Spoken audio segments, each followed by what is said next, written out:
Welcome to the Requel podcast in the car with Tyler. Now, this podcast right here is where I take a property and while I'm driving and I have nothing else to think about, I pitch you an idea. Now, today's is kind of a spur of the moment thing based on text messages, chatting with some friends, because at the moment of this recording, like I always say, I don't know when these things will drop, but this is being recorded April 3rd, 24, or 25. Man, I am off today. I've been looking at a bunch of dates for work, so I apologize. And we had CinemaCon with no update on any of the Batman projects. And it's kind of a bummer because, I don't understand what's taken. I know movies take time, don't get me wrong, okay? And I understand a whole bunch, but I also know that when you have something as prominent and money-making as Batman, and you're Warner Brothers,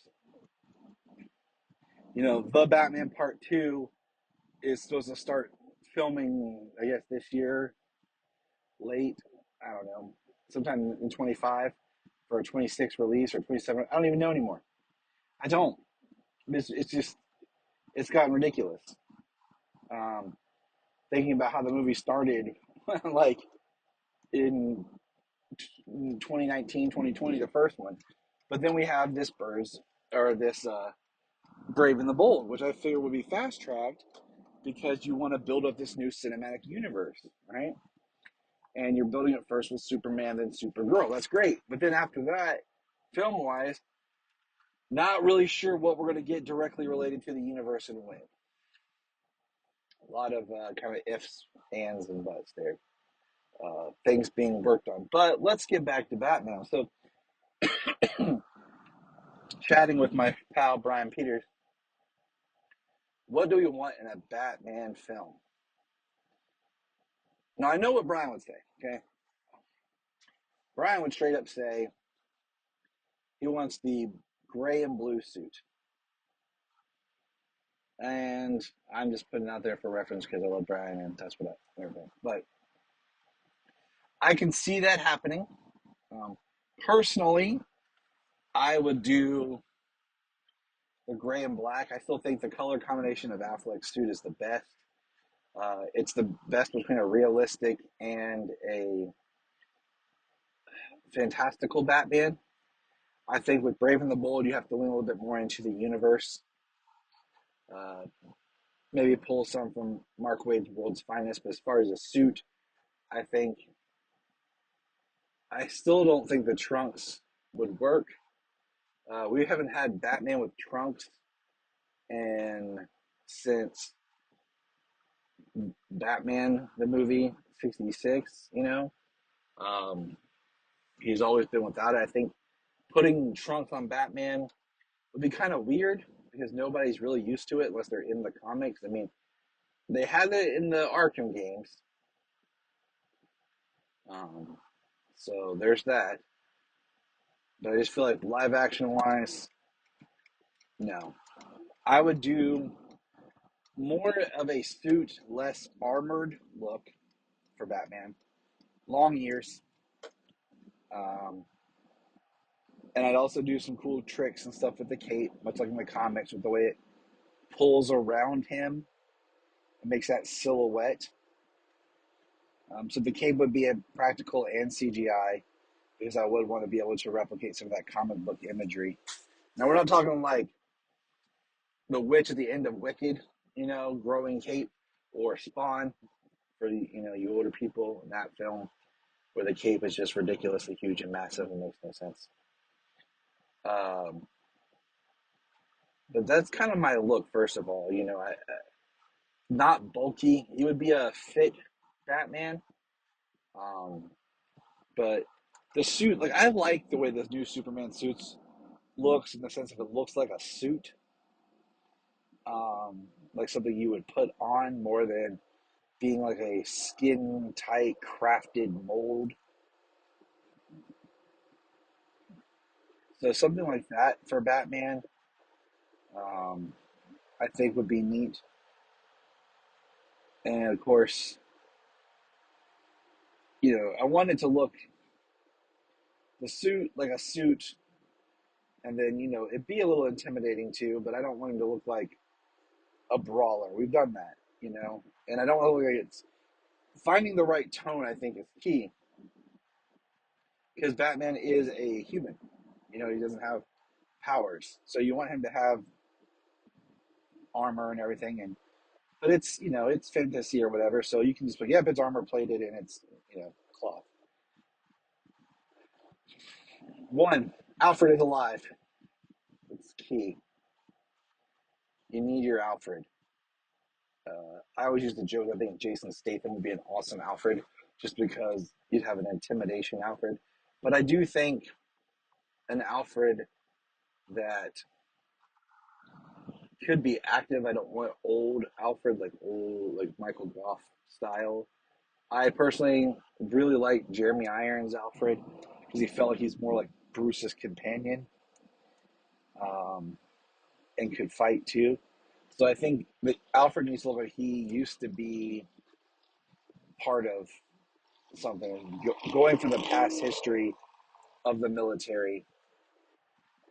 I think would work quite well. I'd also like to explore some of Alfred's past in the story, and really kind of something in Alfred's past has come back to haunt him, and the story is a setup of what's to come. Now, working inside the parameters of what they talk about for the brave and the bold,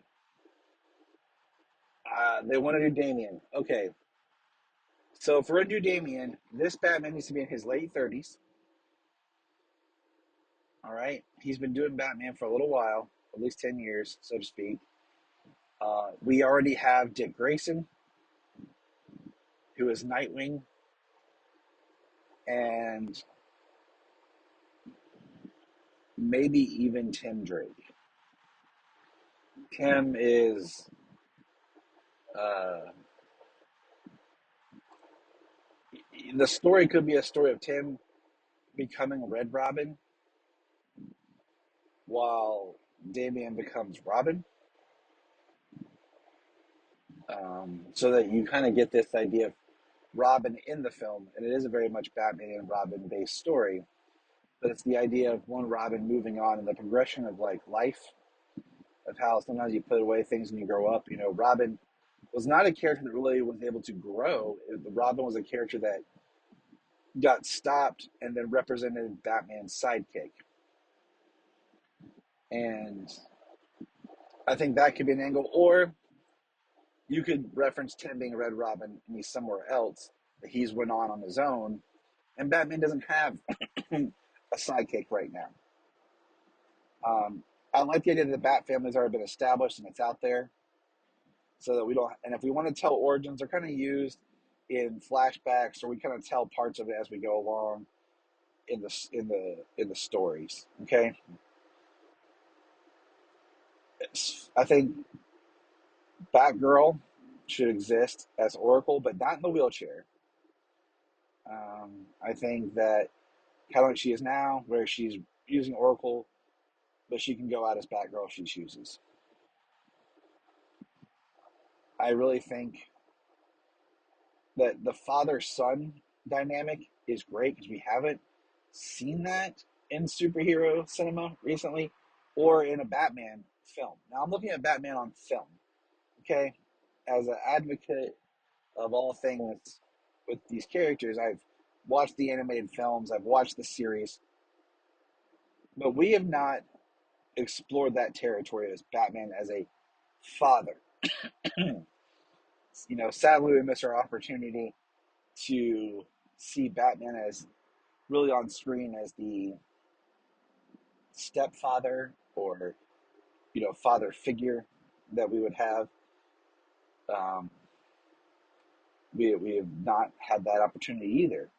But if we want to do Damien as Robin, the fact that this is his biological child, what that means to him as far as the family, the Wayne name, his legacy, uh, stepping up and being a father, and we can show flashbacks and parallels between Dick Grayson and Damien. And Dick being there to be this kind of brotherly mentor to Damien as well. I think it would exist great. As far as villains for the film, I think you got to have something familiar, right? That's key. And mixed with something unfamiliar. I think the Heretic storyline with Talia is a good one. And if we're going to do Damien, something to kind of have that. So we have the Heretic working with Talia as her big muscle enforcer. But we need a classic Batman villain in there as well. And that's where it gets kind of tricky. Matt Reeves did a really good job in his film to introduce new versions of the classic Batman villains, which is fine because those are those characters. I would do, excuse me, it's tough because Brian challenged me to come up with this off the top of my head without even having time to meditate and think on it. Uh, Hugo Strange would be in it. He'd be head of Arkham. I would have a really good looking Arkham Asylum and seeing kind of the inmates that are in there. It's a great way of introducing a Batman story and going ahead and showing us what Batman's been up to and who exists in this world. Having just kind of walk through Arkham and see some of his foes. And, you know, what we could do, and this is based on another idea I had, is we could have Talia as the main villain, but part of it is the third act is kind of they blow the roof off Arkham type thing, and the inmates are starting to escape, and you have Batman with Damian now, you know, going in as Robin, and Nightwing is there, and maybe even Barbara shows up as Batgirl in the final act to help, and they go into Arkham, and we get a chance to see like Riddler, Two-Face, Joker, Harley, like all these Killer Croc. Um, we just recently had the Batman versus Bateman State Farm commercial. That was pretty awesome looking, with fun looking versions of these characters. So I think the story could be something unique where we're mixing kind of this Arkham Asylum type storyline with the Son of Batman and the Batman Bad Blood movie, if you've seen that, where we are introducing these characters and we get new Batman villains as well as we get to sample some of the old. It's really easy, I think, with comics and things now to really dip into more of darker with Batman because then they feel if they make it lighter, then we're stepping into Batman 66 territory, and that's not what I want at all. I think the Flash movie tried to show a little bit of a lighter side of Batman. We had Batman operating in the daylight and stuff, but it just did not really work out the way we needed it to. Um, and I don't want campy Batman, but I want a Batman that's fun and that can tell allegorical stories where I don't need the darkness to permeate. That's what Matt Reeves is doing with his crime drama. That's fine. Go ahead and make your dark film. I want this Batman, and I'm trying to think of something totally that I align it with. Um, you know, at the time this recorded, we're watching Daredevil Reborn, and I'm watching it with, and I like it, and I won't bring a whole Daredevil breakdown, but I think totally for Batman, where would I want it? And I cannot think of something to compare it to. I'm trying to find like a Marvel, like, Guardians of the Galaxy Part 3. I recently rewatched that. Was serious, fun, with a dark story, but it wasn't bleak and black. Um, and I think that's something there where we have Batman operating, and we want to keep Batman, in the dark and everything, but we don't want to make it this unsufferable darkness that's too mature. I mean, comics now, some of them are dark with their stories, and there's some good storylines right now that I just see that are harder to translate into a film, because with film we want such a big story with characters that we know, things that you know and with we haven't got Superman yet, but we know Lex Luthor is in it, and then that gives us, well, Lex is in it, but then there's also some new characters that people aren't familiar with, and that works because we have that safety of, well, there's Lex Luthor. So what we got to find is the same kind of balance with Batman, where we have a character that we like that's a villain, but there's new ones that we can kind of expand a little bit of the mythos. And that's why I'm thinking that introducing maybe some characters through like an Arkham breakout um, could be really, really fun. Like, I think the opening scene of people trying to escape Arkham, and it's just Batman by himself, and he's fighting, and we see how Batman's fighting alone, and then Nightwing shows up and helps him finish it off, and we kind of set the stage of, like, Batman doesn't need to be alone right now. Like, he needs a sidekick, and what that does for his psyche.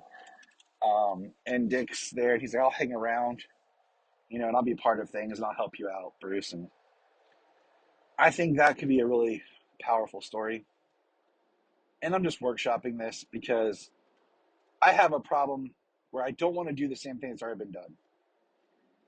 Brian and I talked about this. Like, the problem with Tom Holland's Spider-Man when it came out was, we've already done Harry Osborn and Norman Osborn twice, and then we don't want to just recycle the same thing, even though they're so tied to the origin and mythos of the character. We have to start to ease our way back in there. And the whole conundrum of, once you commit certain things to a character on film, you are presenting that as, this is the character definitively. Um, we've seen examples of that permeate through all media, especially with Batman. So it's like, who can we represent villain-wise that isn't all the third time or the fourth time as a villain without bringing something new to the table? That's why I'm kind of interested in the Arkham idea and seeing who's in Arkham and who's trying to escape. I just like that concept, a knight in Arkham. But the problem is Arkham too dark for the tone that we're trying to reach with this film?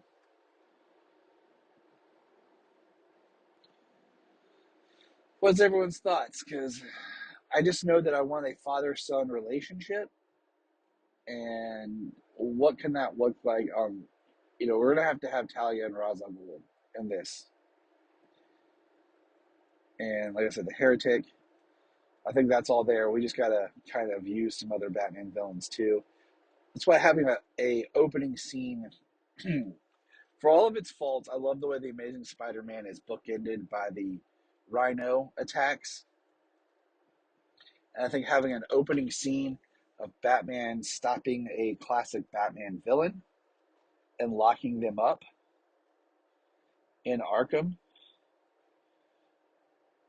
is a great way of getting back to the character, seeing the character, introducing this version of Batman, um, and stepping into his world. And then once we have that, we kind of bring in the next beat would be Talia showing up at the mansion with Damian. And then, of course, later we have Roz and maybe Deathstroke. And maybe that's where we go with the Deathstroke kind of angle of being connected to the Legion or League of Assassins. It's another valuable villain. And you kind of tell that story with Damian and Natalia. That family dynamic, Damian is Batman's blood. And we see that Talia, we make this very much more of the evil Talia to where she's trying to get rid of her dad. Let's just say that. Uh, and Talia's taking over. And that's part of her storyline where I would even see, I'd even have her maybe kill Roz so that she becomes the leader. And then, of course, we see that the Heretic, which is a adult clone of Damian, that's not quite perfect. It's a flawed clone. But once again, I hear rumors about what's in Superman. And I want to just copy some beats that are in Superman. I guess it is a tricky kind of where to write the script and what you want to do, because having two versions of characters are fine, but you don't want to like do the same characters that are in the other film as well.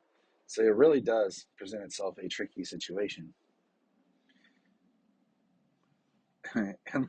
But like I always say, if they don't use the Court of Owls for what do you call it, for Matt Reeves' films, bring them over here. Because I think the court is a great way to explore certain things in a political stance and be more allegorical than on the nose. I mean, I don't want to go back to the Schumacher style of films, um, but I want something that's more fun than the Batman for kids to really love this character. And I think we can do it. I think you can. I look at Marvel, okay, because I look at kids who enjoy these films. I'm also looking at my children, um, who have fun and enjoy these films. You know, my kids are at a good age for these things, but the storylines are still serious, and they're still competent, and they're not being talked down to. And I think that's one thing that the media has gotten away with is starting to dumb stuff down for kids. Because I look at some of the heavy storylines that were in Spider-Man animated series, Batman animated series, Superman animated series, and just a lot of the cartoons of the 90s, X-Men, that we grew up watching, and now the cartoons are more dumbed down. But you could do Damien arrives by Talia. Our opening beat is Batman taking down a familiar foe. Mr. Freeze. Let's just get on with it. It's Batman taking down Mr. Freeze as our opening and putting Mr. Freeze in Arkham. And then returns to the Batcave. There's Alfred, and Nightwing's with him, and then Talia shows up with Damian. And Deathstroke and the Heretic are by her side, maybe, or maybe just Deathstroke. And Roz is there. And then we present Damian and why Damian's there. And secretly, Talia wants to use Damian to get the upper hand on Bruce. But Damian forms the bond with his father and starts to learn from his father, and there's friction there. And then we see that Talia is actually going on a darker path as she executes Roz, assumes the head. She is now the head of the demon. And all while that is happening, there's things moving around in Gotham with the Court of Owls. And they're kind of having some things in play. And they're actually manipulating because they are going to use the League for their own. They wanted a new head that would actually work with them. And they're the ones that are going to orchestrate the breakout at Arkham so that the city will be in chaos and they can control things from the shadows. And they send in their talents to free some of the inmates, but also to basically kill and destroy Arkham. And you have this big prison break. And the thing is, a lot of these beats have been in other films, but it's all about how you do it and present it. I mean, this would be Batman film number what? Hold on, 4, 5, 6, 7, 8, 9, 9 Batman, 10 Batman films, and then his appearance in the DCEU. So you're going to repeat things, but how you present it. It's a new generation, it's a new audience, as well as an old audience, and the Court of Owls are my favorite. And you basically just have something where Gotham is basically being handed over to this clandestine group, the court, and it's no longer run by Gotham. They've lost everything, and the court has basically taken over the city completely. And everyone did it willingly without realizing it. So that is a mess of a pitch. That's my thoughts for Batman.